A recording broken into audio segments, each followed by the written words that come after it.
পড়েছি আউটিংয়ে। অনেকদিন বেরোনো হয় না ঘর থেকে, তো বেরিয়েছি একটা কারণে। আমি বেরিয়েছি প্রেস্টিজ শোরুমে যাব, আমার কিছু জিনিস নেওয়ার আছে, তো ভাবলাম একটা মিনি ব্লগ করে নিই। তো সেই জন্য তোমাদের সামনে একটু শেয়ার করছি। আমি যাচ্ছি প্রেস্টিজ শোরুম, এখন আছি কলকাতাতে। কলকাতা থেকে আমি ভিডিওটা করছি। অলরেডি শোরুমে চলে এসেছি। আমি এখন এখানে প্রচুর আইটেম আছে প্রেস্টিজের, দেখে আমার খুবই ভালো লাগে। আমি প্রেস্টিজের আইটেমগুলো ইউজও করি, খুবই সুন্দর, খুব ভালো হয়। এখানে সব কিছু আমি আজকে যা যা জিনিস নিতে চলেছি সেগুলো দেখাচ্ছি। তার মধ্যে হলো এদিকে আমি নিচ্ছি ইডলি মেকারটা, কিন্তু ব্যাড লাক এর কভারটা অ্যাভেলেবেল নেই বলে আমি এটা এসে পরে নিয়ে যাব।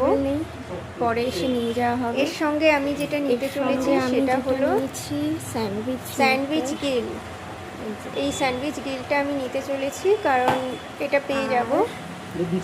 এটা আমার খুবই দরকার ছিল ব্রেকফাস্ট করার জন্য বা ইভিনিং স্ন্যাক্সের জন্য। আর এই ইলেকট্রিক কেটেলটা আমি নিতে চলেছি।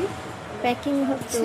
আমার আইটেমগুলো কেমন লাগলো জানিও। খুবই ভালো শোরুম। ভালো লাগলে ভিডিওটা একটা লাইক কমেন্ট করে দিও, আর সাবস্ক্রাইব করে আমার পাশে থেকো এই ধরনের নতুন নতুন ভিডিও পাওয়ার জন্য। আমি অনেক ভালো লাগলে একটা লাইকও করছি। তো পুরো প্রেস্টিজ শোরুমটা দেখে নিলাম, ভালো লাগলে একটা লাইক কমেন্ট করো। Thank you so much for watching.